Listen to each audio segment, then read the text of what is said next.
Grand Rising, bon soleil to everyone worldwide.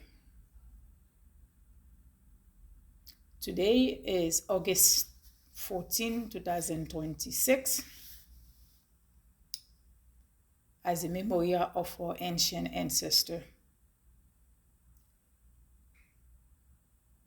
A powerful day that take place in the colony on August 14, 1791. That's the date I find out in history.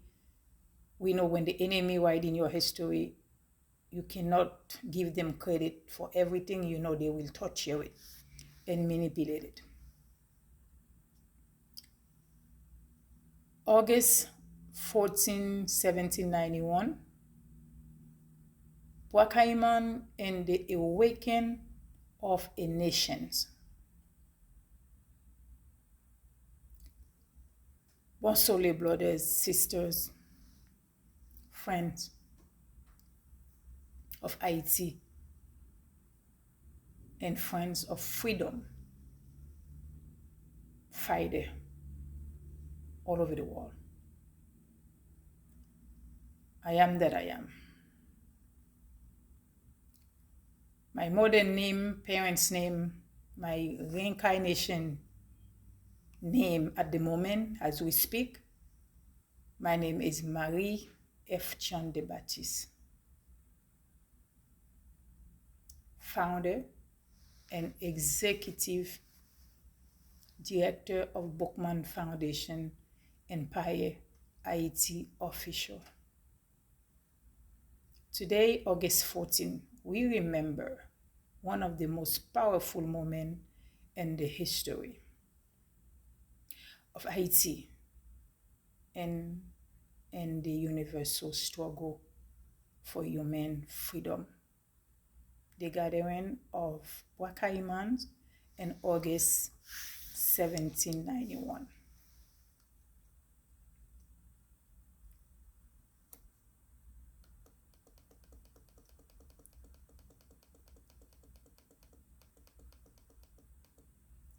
Historians continue to discuss certain details, including the people, including the precise date and sequence of events, but the meeting of Kayiman remain unmistakable. It represents the moment when oppressed the indigenous people that was in the land when Christopher Columbus stepped his foot in that indigenous land. We know the Maroon, the Carib, the Aboriginal, the indigenous ancestor that was inhabited this land. There was a civilization, a culture, a spirituality, life, you name it. And we know later, after they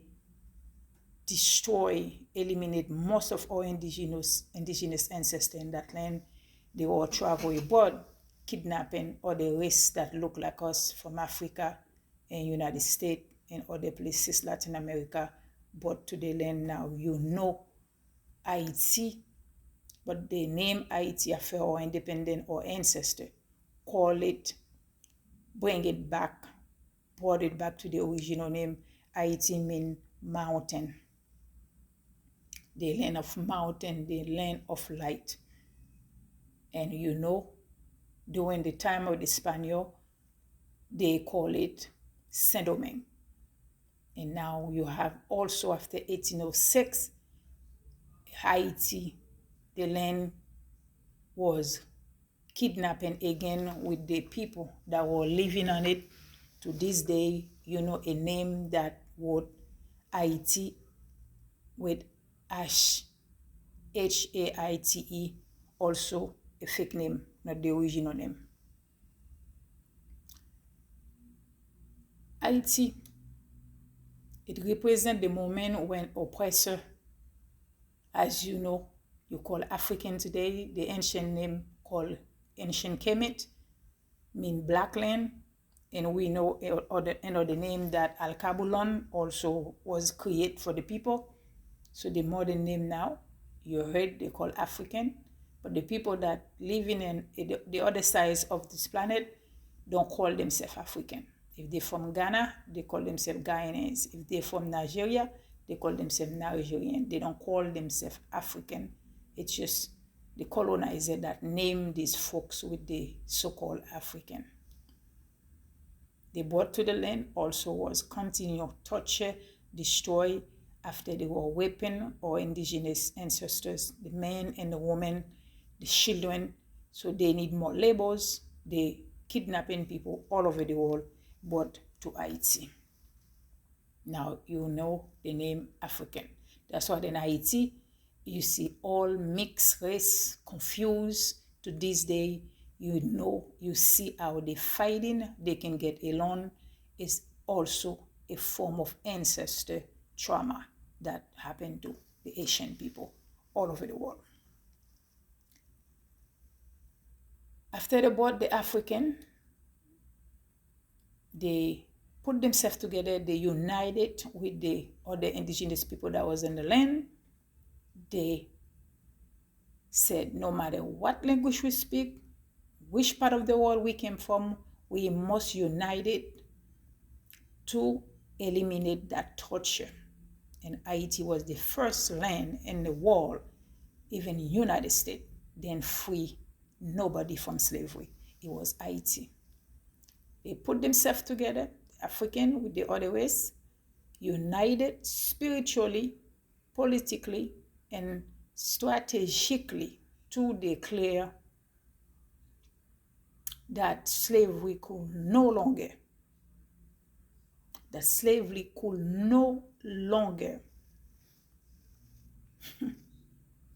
control their bodies, their mind, or their future.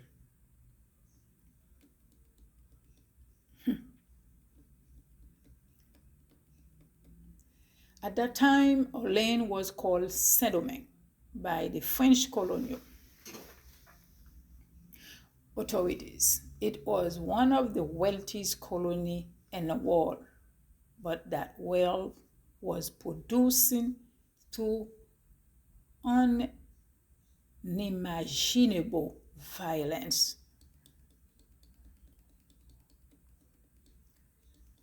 Slave Africans workers under brutal conditions on plantation, family were separate. People were beaten, tortured, and denied the fundamental humanity. France, as you know now, Paris celebrate the wealth of the colony, but that prosperity resting, hope and stolen labor, suffering and blood. Yet, our ancestors never accept slavery silently. Before 1791, generation of African and the other ancestor resisting those that was the Maroon, the Carib, those that was hiding in goat, hiding in a mountain, put themselves together, resist to cultural preservation, spiritual tradition, skip Maroon community, organization, rebellion, and the defense of the dignity leaders such as Macandal had already demonstrated that the desire for freedom could not be extinguished.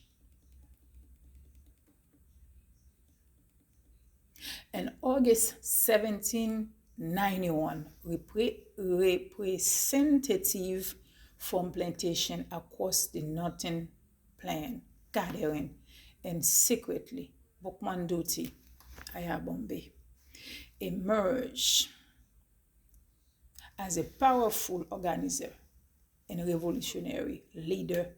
Cecil Fatima is remembering as an essential spiritual leader who helped preside over ceremonies. But Kayiman was not simply a religion. We never had a religion. We were spiritual being. Bookman was a shaman. So book mean the name book. You know what that stands for. Gathering, it was council of the resistant, a political assembly, a spiritual affirmation, and a declaration of collective responsibility.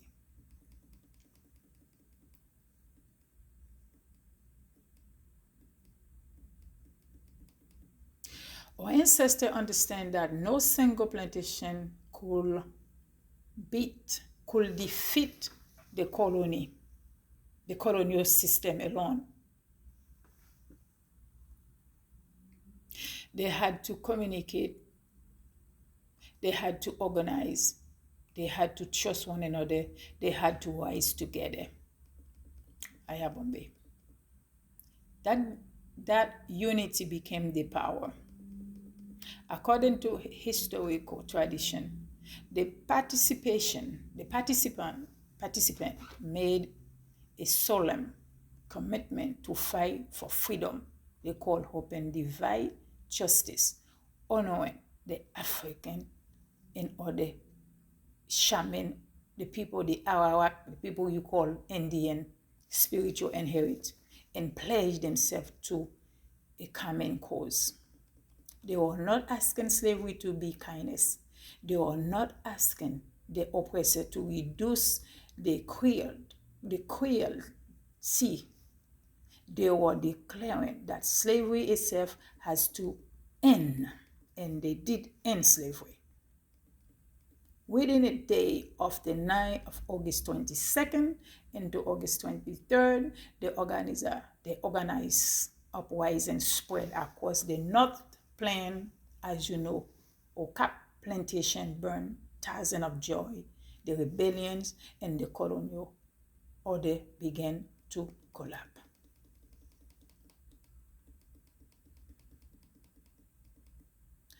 The struggle will continue for nearly 13 years. Many courageous men and women will sacrifice their life. Boxman Duty, Cecile Fatima, Jean-François Biasso, Toussaint Louverture. You know what happened to Toussaint? We've been told he was kidnapped and brought to France and lost his life in the prison in France.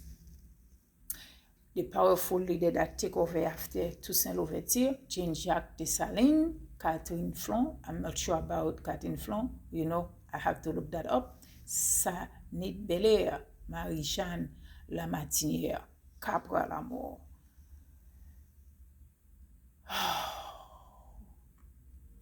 Christophe Henri, and countless unnamed ancestors all contribute to the world toward liberation. On January 1st, 1804, Haiti became independent, the first independent Black nation of the modern era, and the nation created by history most consequential, successful uprising against racial slavery. That victory changed the world. Our ancestors proved that enslaved people were not property. They are human being thinkers, organizers, strategists, soldiers, spiritual leaders, mothers, fathers, and builders of nations. Today, Kayiman must be more than a story. We repeat once a year. It's simply simple must live inside us. Kayiman teach us that unity without action is incomplete. Teach us that spirituality must support human dignity. It teaches us that education is essential to freedom. It teaches us that a people must understand their history to protect their future.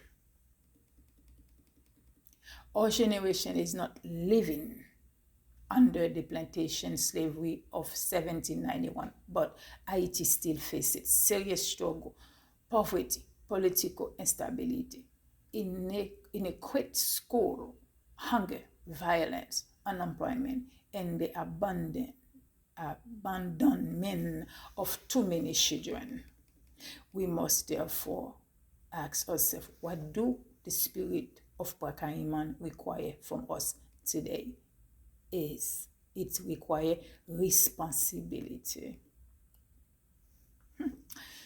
It requires action at home and throughout the diaspora to look beyond individual family and invest in the entire community.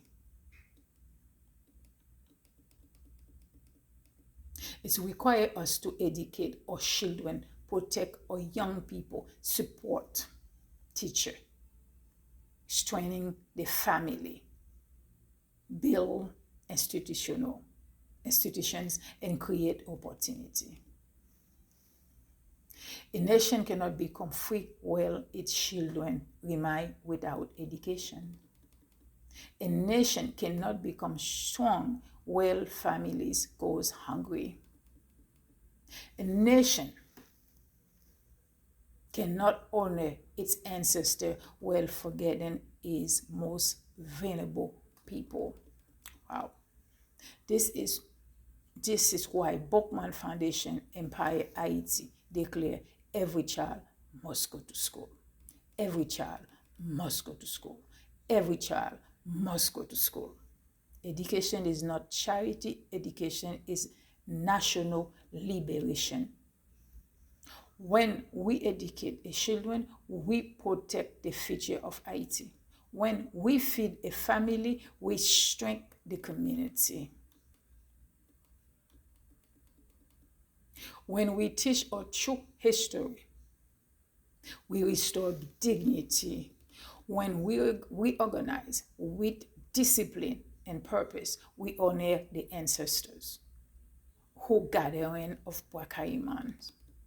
On this August 14, let us remember not only what our ancestors accomplishing, but what their courage